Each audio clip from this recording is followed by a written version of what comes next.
Welcome back. Bulletin کا آغاز کریں۔ آپ کو بتائیں کہ ایران امریکہ تنازع کسی کے مفاد میں نہیں، فریقین تحمل کا مظاہرہ کریں۔ کشیدگی وقتی طور پر غالب ہے اور امید ہے بالآخر امن اور مذاکرات کی سوچ کامیاب ہوگی۔ ترجمان دفتر خارجہ نے ایران اور امریکہ کے درمیان امن کوششوں سے دستبردار ہونے کا تاثر مسترد کر دیا۔ کہا، ثالثی کی کوششیں جاری ہیں، دونوں ممالک کے درمیان دوبارہ کشیدگی پر تشویش ہے۔ پاکستان موجودہ علاقائی صورتحال پر گہری نظر رکھے ہوئے ہے۔ پاکستان نے فریقین کو تحمل کا مظاہرہ کرنے پر زور دیا۔ طاہر حسین اندرابی نے یہ بھی کہا کہ اسلام آباد مفاہمتی یادداشت پر عمل درآمد جاری رہنا چاہیے۔ پاکستان مسائل کے حل کے لیے مذاکرات پر یقین رکھتا ہے، تمام تنازعات کا حل مذاکرات اور سفارتکاری پر مضمر ہے اور پاکستان تمام فریقین کو جنگ سے گریز کی ترغیب دیتا رہے گا۔ امریکہ اور ایران کے ایک دوسرے کے اہداف پر حملے، دونوں ممالک کے درمیان کشیدگی ایک بار پھر شدت اختیار کر گئی۔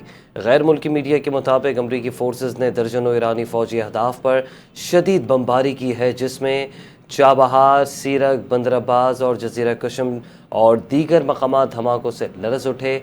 سینٹ کام کے مطابق امریکہ نے گریٹر تنز جزیرے پر بھی حملے کیے ہیں، جبکہ ساحلی دفاعی نظام اور کروز میزائل لانچ سائٹس کو نشانہ بنایا گیا ہے۔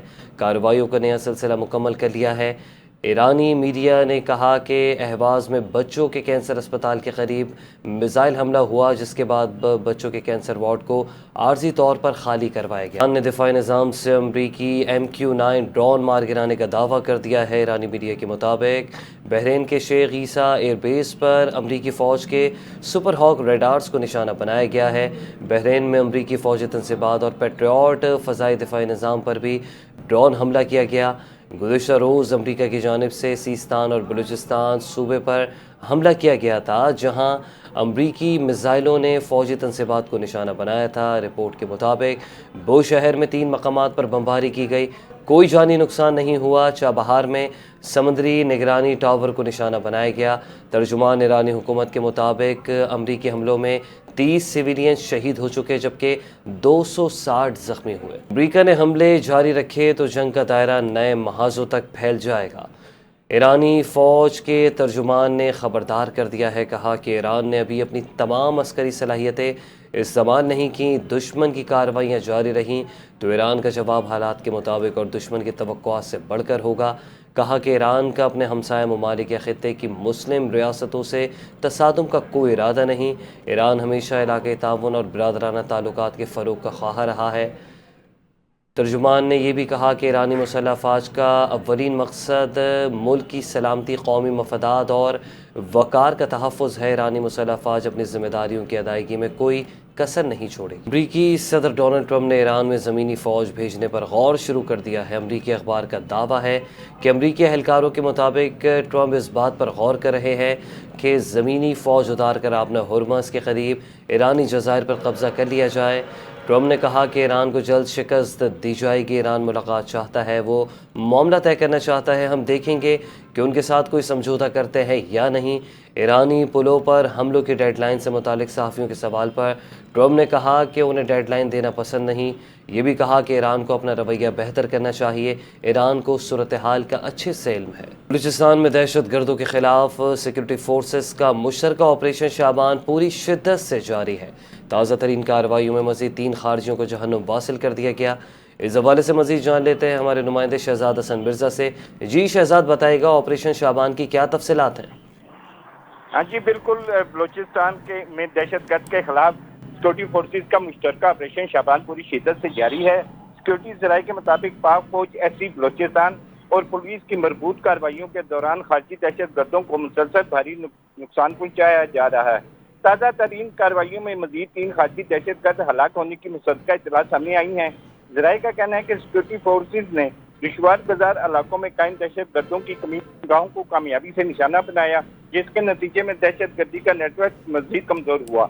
سیکورٹی ذرائع نے یہ بھی بتایا کہ آپریشن شعبان کے آغاز سے اب تک ہلاک ہونے والے دہشت گردوں کی مجموعی تعداد 91 ہو چکی ہے، جبکہ 5 جولائی سے جاری آپریشن شعبان اور دیگر انٹیلیجنس بیسڈ آپریشنز میں مجموعی طور پر 129 خارجی دہشت گرد مارے جا چکے ہیں۔ سیکورٹی ذرائع کا کہنا ہے کہ بلوچستان میں امن کے قیام اور دہشت گردوں کے مکمل خاتمے تک کارروائیاں مسلسل جاری رہیں گی اور آخری دہشت گرد کے خاتمے تک آپریشن شعبان پوری قوت کے ساتھ جاری رکھا جائے گا۔ جی ٹھیک ہے، شہزاد حسن مرزا اپڈیٹ کرنے کا شکریہ۔ نائب وزیر اعظم اسحاق ڈار 2 روزہ سرکاری دورے پر شنگھائی پہنچ گئے ہیں، جہاں ان کی آمد پر چینی نائب میئر نے اسحاق ڈار کا استقبال کیا۔ اسحاق ڈار 17 جولائی کو ورلڈ اے آئی کانفرنس کے افتتاحی تقریب میں شرکت کریں گے۔ دورے کے دوران پاکستان ورلڈ اے آئی کے بانی رکن کی حیثیت سے معاہدے پر دستخط کرے گا۔ دورہ شنگھائی کے دوران اسحاق ڈار کی مختلف ہم منصبوں سے 2 طرفہ ملاقاتیں بھی ہوں گی، جن میں باہمی دلچسپی کے امور، علاقائی عالمی امور پر تبادلہ خیال کیا جائے گا۔ اب آپ کو بتائیں کہ پنجاب کے نوجوانوں میں بہت ٹیلنٹ ہے، نوجوانوں کو ہر مواقع فراہم کیے جا رہے ہیں۔ وزیر اعلیٰ مریم نواز نے عارف والا میں نواز شریف اسپتال اسکول کا افتتاح کر دیا ہے۔ تقریب سے خطاب کرتے ہوئے انہوں نے کہا کہ نواز شریف اسکول ہر تحصیل میں ہوں گے اور طلباء کے لیے ہونہار اسکالرشپ پروگرام بھی شروع کیا گیا ہے۔ پنجاب میں 10,000 سرکاری اسکول اپ گریڈ ہو چکے ہیں۔ پنجاب میں رہنے والا ہر شخص میری ذمہ داری ہے۔ ہم طلباء کو لیپ ٹاپ، الیکٹرک بائکس فراہم کر رہے ہیں۔ سفر آسان نہیں، مجھ پر 13 کروڑ عوام کی ذمہ داری ہے۔ پنجاب میں ترقیاتی کاموں کے جال بچھائے جا رہے ہیں۔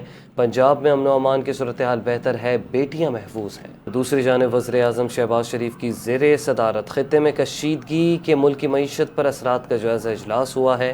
آپ کو بتائیں کہ اجلاس میں وزیر اعظم نے ہدایت کی ہے کہ خطے کی صورتحال میں غیر یقینی برقرار ہے، ہر ممکنہ چیلنج سے نمٹنے کے لیے ممکنہ تیاری رکھیں۔ شہباز شریف کا کہنا تھا کہ گزشتہ سادگی کفایت جاری مہم میں عوام نے بھرپور کردار ادا کیا، جس پر تہہ دل سے مشکور ہوں۔ ملک کی معیشت مستحکم ہے، ضرورت پڑنے پر بروقت اقدامات کے لیے لائحہ مرتب کیا جائے گا۔ بروقت مؤثر حکومت حکمت عملی سے ملک میں ایندھن کی فراہمی کی صورتحال کا بہترین انداز میں انتظام کیا گیا ہے۔ حکومت نے عام آدمی، موٹر سائیکل سواروں، رکشہ ڈرائیور اور ٹرانسپورٹرز کو تحفظ فراہم کیا۔ حکومت کی جانب سے دی گئی سبسڈی کے نتیجے میں ایندھن کی قیمتوں کے اضافے کے اثرات کو مؤثر انداز میں کنٹرول کیا گیا۔ وزیر داخلہ محسن نقوی نے بوئنگ کمپنی کے ہیڈ کوارٹرز کا دورہ کیا ہے اور بوئنگ گلوبل کے صدر برینڈن نیلسن سے بھی ملاقات کی ہے۔ اس موقع پر پی آئی اے کی نئی مینجمنٹ کے وفد کی بھی شامل تھی، جبکہ ملاقات میں پی آئی اے کے 16 نئے طیاروں کی خریداری سے متعلق اہم پیش رفت ہوئی، جبکہ دونوں جانب سے نئے طیاروں کی خریداری کے بہترین آپشنز پر بات چیت کی گئی۔ بہترین ڈیل کو جلد از جلد حتمی شکل دینے پر اتفاق کیا گیا۔ محسن نقوی نے پی آئی اے کے لیے نئے طیاروں کی جلد خریداری کے لیے تعاون کی یقین دہانی پر بوئنگ گلوبل کے صدر برینڈن نیلسن سے اظہار تشکر کیا اور طیارہ سازی کی صنعت میں بوئنگ کمپنی کے کلیدی کردار کو سراہا۔ ملک روزگار کے لیے جانے والے پاکستانیوں کو امیگریشن کے مراحل میں سہولت فراہم کرنے کے لیے اہم قدم اٹھا لیا گیا ہے۔ Bureau of immigration and overseas employment اور نیشنل بینک آف پاکستان کے درمیان مفاہمتی یادداشت پر دستخط کر دیے گئے۔ اس حوالے سے دیکھتے ہیں شہزاد حسن مرزا کی رپورٹ۔ بیرون ملک روزگار کے لیے جانے والے پاکستانیوں کو امیگریشن کے مراحل میں سہولت فراہم کرنے کے لیے اہم قدم اٹھا لیا گیا۔ Bureau of immigration and overseas employment اور نیشنل بینک آف پاکستان کے درمیان مفاہمتی یادداشت پر دستخط کر دیے گئے۔ اس موقع پر D G bureau immigration Javed Zia اور نیشنل بینک کے صدر رحمت علی حسنی کا کہنا تھا تو ہمارے ریمیٹنسز وہ ریکارڈ ہائی ہیں۔ اس سال ہم لوگوں خزانے میں 41.55 بلین US ڈالرز آئے ہیں، جو ٹریڈ سے بہت زیادہ فگر، ایگزیکٹ مجھے فگرز نہیں ہے، میرے خیال ہے 30 بلین کے قریب ہے۔ تو وہ ہماری اکانومی میں بہت بڑا ایک حصہ ڈال رہے ہیں۔